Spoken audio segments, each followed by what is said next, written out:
അപ്പോഴേ നമുക്ക് തുടങ്ങാം. നമ്മുടെ പുതിയ ഗ്യാസ് അടുപ്പ് ഫിറ്റ് ചെയ്യണ്ടേ? അപ്പോൾ അതേ പഴയതിനെ ഞാൻ അങ്ങോട്ട് ക്ലീൻ ചെയ്ത് മാറ്റുന്നുണ്ട് കേട്ടോ. പിന്നെ ഗ്യാസ് അടുപ്പ് ഇരുന്നേച്ച ഭാഗത്തൊക്കെ മൊത്തവും ഒന്ന് തൂത്ത് മാറ്റിയേ. ചിലപ്പോൾ നമ്മളിവനെ തട്ടിക്കളയുമില്ലെന്നാണെങ്കിൽ ചിലപ്പോൾ സൂക്ഷിച്ച് വയ്ക്കും കേട്ടോ. അപ്പോഴത്തെ മൂട് പോലെ ഇരിക്കും.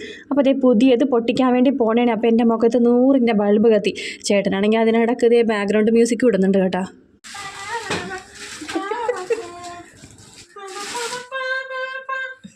ആ മ്യൂസിക് ചെറുതായിട്ടൊന്ന് മാറിപ്പോയിട്ടുണ്ട് കേട്ടോ. നമുക്ക് ക്ഷമിച്ചേക്കാം. അപ്പോൾ അതേ ചേട്ടനായിട്ട് അതൊക്കെ എല്ലാം ഫിറ്റ് ചെയ്ത് തന്നത്. അപ്പോൾ നമുക്ക് ആദ്യം തന്നെ പാലടപ്പത്ത് വയ്ക്കാം. അപ്പോൾ ഞാൻ മധുരം തന്നെ ഉണ്ടാക്കാമെന്ന് കരുതി പാലട പായസം ഉണ്ടാക്കാമെന്ന് കരുതിയിട്ട് അപ്പോൾ പാലടപ്പത്തേക്ക് തിളപ്പിക്കാൻ വേണ്ടി വെച്ചിട്ടുണ്ട്. എൻ്റെ മുഖത്ത് ആ ഒരു സന്തോഷം നിങ്ങൾ കണ്ട. അതല്ലേലും അങ്ങനെ ആയിരിക്കുമല്ലോ എല്ലാവർക്കും അല്ലേ? നമുക്ക് എന്തൊരു ചെറിയ സാധനം ആയിക്കോട്ടെ പുതിയത് എന്തെങ്കിലും കയ്യിൽ കിട്ടിക്കഴിഞ്ഞാൽ പിന്നെ വല്ലാത്തൊരു സന്തോഷമാണല്ലേ.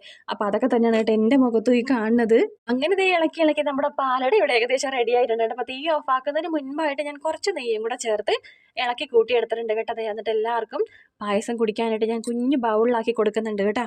അങ്ങനെ നമ്മുടെ പുതിയ ഗ്യാസ് അടുപ്പിൻ്റെ ഉദ്ഘാടനവും കഴിഞ്ഞ്. അപ്പോൾ അത്ര ഉള്ളൂ കേട്ടോ. അപ്പോൾ നമ്മുടെ വീഡിയോ ഇഷ്ടപ്പെടുകയാണെങ്കിൽ സബ്സ്ക്രൈബ്